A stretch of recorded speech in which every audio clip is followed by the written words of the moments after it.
Assalamualaikum warahmatullahi wabarakatuh. Selamat datang kembali di channel kesayangan kita ini. Channel yang selalu kita tunggu-tunggu informasinya yang semoga bermanfaat bagi kita semua.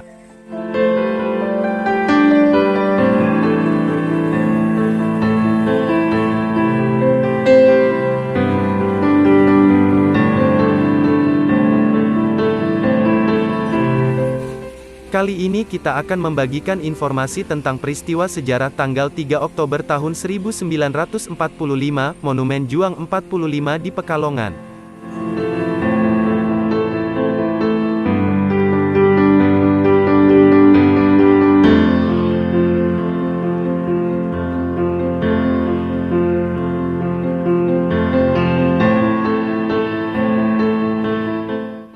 Sebelum dilanjut ke videonya, alangkah lebih baik channel ini dikasih like, comment, subscribe, sebagai bentuk dukungan kepada kami untuk memberikan informasi yang terbaik. Share ke media sosial kalian, dan jangan lupa tombol loncengnya diaktifkan, supaya kalian tidak ketinggalan informasi terkini dari channel ini.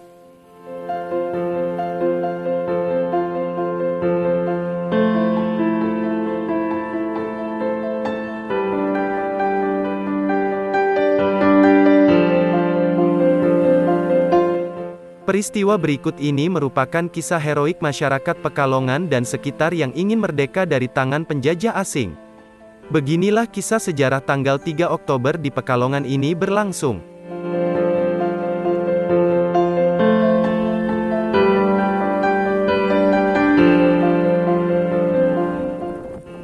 Kabar kekalahan Jepang pada Perang Dunia Kedua dengan tentara sekutu terdengar pertama kali pada tanggal 14 Agustus tahun 1945 pukul 9 malam.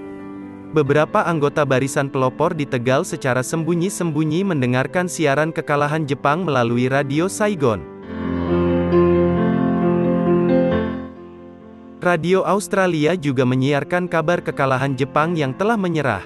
Meskipun siaran pernyataan menyerah Jepang ini diucapkan langsung oleh Kaisar dan sudah didengar oleh dunia, namun pemimpin dan tokoh Indonesia baru mendengarnya pada petang hari berikutnya, yakni pada tanggal 15 Agustus tahun 1945. Pemuda di Jakarta mendengar berita Jepang menyerah tanpa syarat ini melalui siaran radio San Francisco. Kemudian, setelah bangsa Indonesia memproklamirkan kemerdekaannya, pada tanggal 22 Agustus tahun 1945, PPKI atau Panitia Persiapan Kemerdekaan Indonesia, melakukan sidang kembali dan memutuskan untuk membentuk Komite Nasional.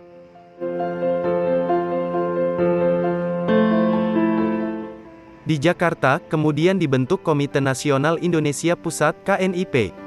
Sebagai penjelmaan tujuan dan cita-cita bangsa Indonesia dalam menyelenggarakan kemerdekaannya berlandaskan kedaulatan rakyat.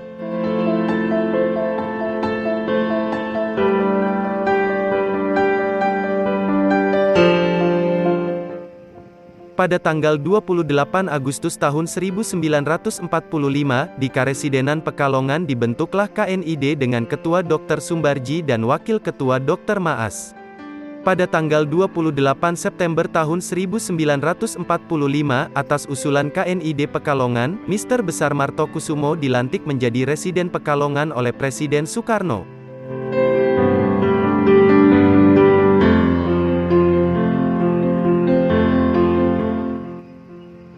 Pada akhir September atau awal Oktober, usaha pertama yang dilakukan KNID ini adalah pengambil alihan kekuasaan dari tangan Jepang.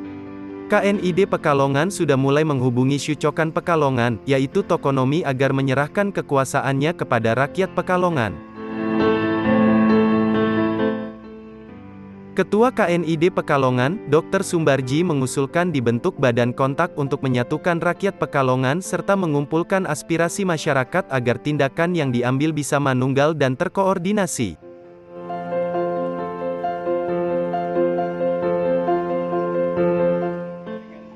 Keesokan harinya pada tanggal 3 Oktober tahun 1945, masyarakat Pekalongan sudah berkumpul di lapangan Kebon Rojo, yang sekarang menjadi monumen, depan gedung Kempetai, sejak pukul 8 pagi.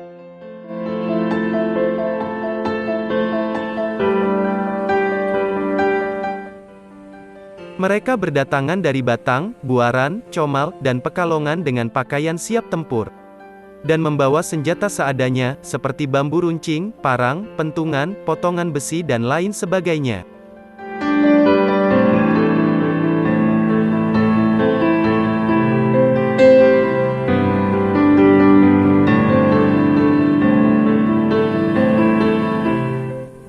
Pada saat yang sama, di tengah perundingan di gedung Kempeitai, terjadi penyanderaan orang-orang Jepang dari kelompok pemerintah dan kelompok Sakura, yang disekap oleh massa di salah satu ruangan kantor Suchu.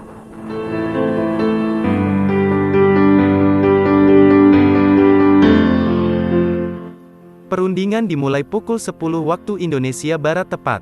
Meja perundingan berbentuk huruf U, dari pihak Jepang duduk dalam satu baris menghadap ke barat, mereka terdiri dari Tokonomi, Suchokan, Kawabata, Kempeitai dan Hayashi, staf Kempeitai, Harizumi, penerjemah.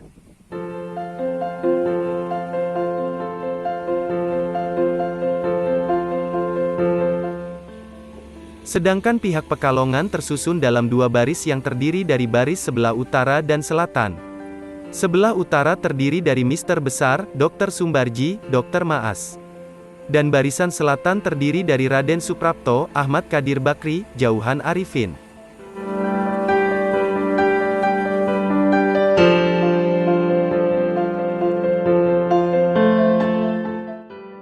Dalam perundingan tersebut, rakyat Pekalongan menuntut tiga hal, yaitu, 1. Pemindahan kekuasaan dilakukan secara damai dan secepatnya. 2. Semua senjata Jepang harus diserahkan kepada rakyat Pekalongan. 3. Memberikan jaminan kepada pihak Jepang bahwa mereka akan diperlakukan dengan baik dan dikumpulkan di markas KBT, atau yang sekarang Museum Batik.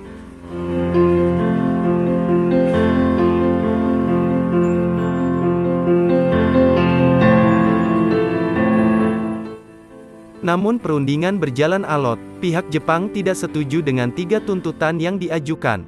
Karena mereka merasa masih berkewajiban menjaga status quo yang ada kepentingan, keamanan dan ketentraman rakyat.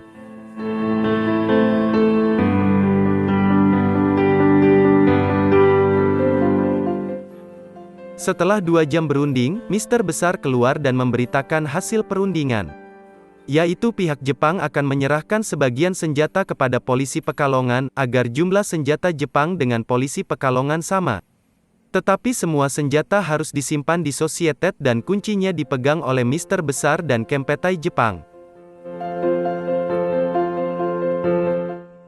Menurut Anwar, warga Kandang Panjang, salah seorang yang ikut dalam barisan Kiai Haji Syafi'i, ulama dan pahlawan Pekalongan, tentara Jepang diduga malah mempersiapkan diri dengan mengisi seluruh persenjataan mereka, metaliur, mecahin gun, dan lain-lain, dengan peluru tajam. Pada saat Harizumi sedang menerjemahkan pernyataan Dr. Sumbarji, dan Mister Besar akan kembali ke meja perundingan, ada sekelompok orang yang tiba-tiba bergerak menaiki pagar pemisah antara gedung Kempeitai dan kantor residen. Tentara Jepang yang berada di barisan keamanan gedung, mendadak memberondongkan peluru ke kerumunan massa yang hadir. Seketika itu banyak korban rakyat Pekalongan yang jatuh. Situasi yang tidak seimbang ini membuat puluhan orang tewas dan lainnya luka-luka. Sejumlah pemuda yang ingin mengganti bendera Jepang dengan merah putih pun juga tak luput dari peluru yang ditembakkan tentara Jepang.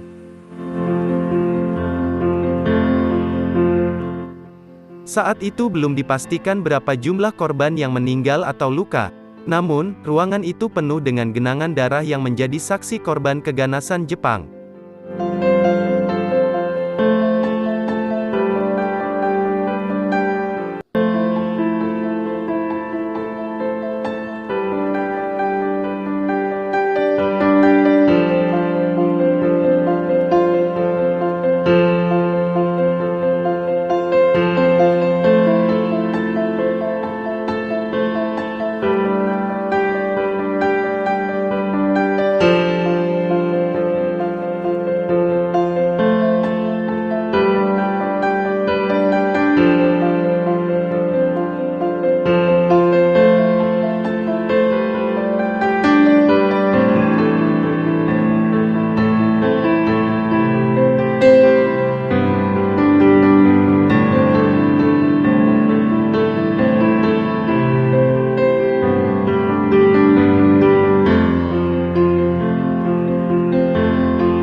Usaha penyelamatan rakyat terus dilakukan dengan menunjuk Haji Iskandar Idris, ex-Daidanco Peta untuk menghubungi Butaico di Purwokerto, serta melaporkan situasi yang terjadi di Pekalongan.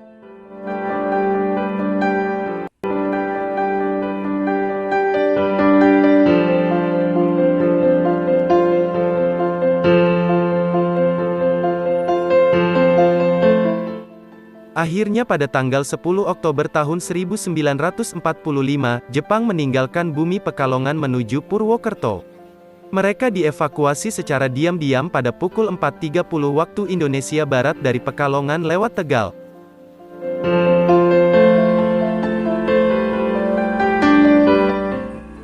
Hari itu Karesidenan Pekalongan menjadi wilayah pertama di Tanah Jawa, bahkan di Indonesia yang terbebas dari kekuasaan Jepang. Seluruh serdadu Jepang dari garnisun kota serta dari Kempetai bergerak meninggalkan kota Pekalongan dengan kawalan BKR menuju Purwokerto, sebelum dipulangkan melalui pelabuhan Cilacap.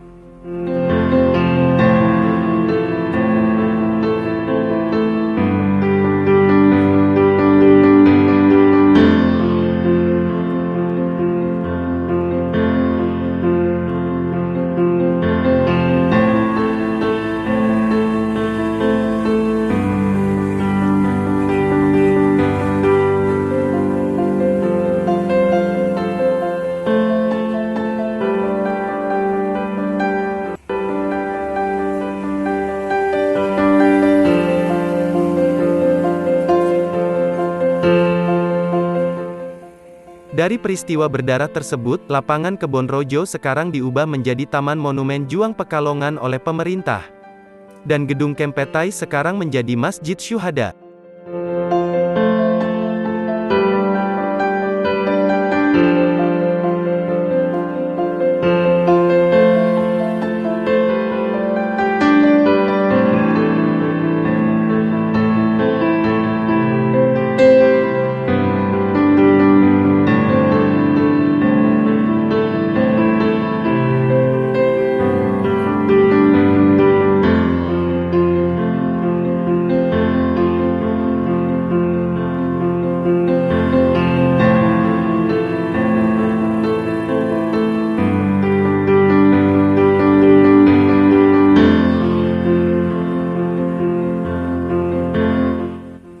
Di depan masjid, dulunya terdapat patung berbentuk 4 bambu dengan 5 buah ruas.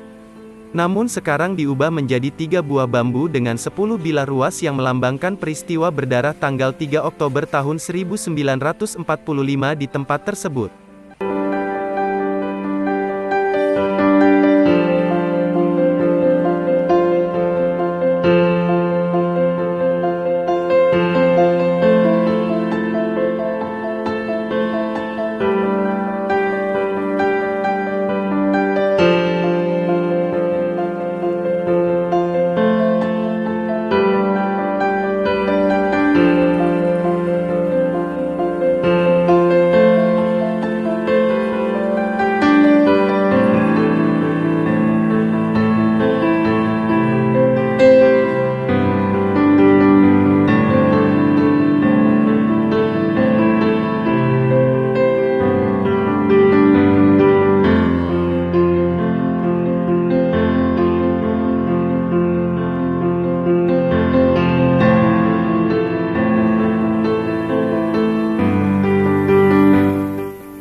Sudah sepatutnya kita anak Pekalongan untuk mengenali dan mempelajari apa saja yang berkaitan dengan peristiwa maupun sejarah kota tercinta ini. Terima kasih telah menonton video tentang sejarah ini dari awal sampai akhir. Semoga bermanfaat bagi kita semua. Amin ya robbal alamin.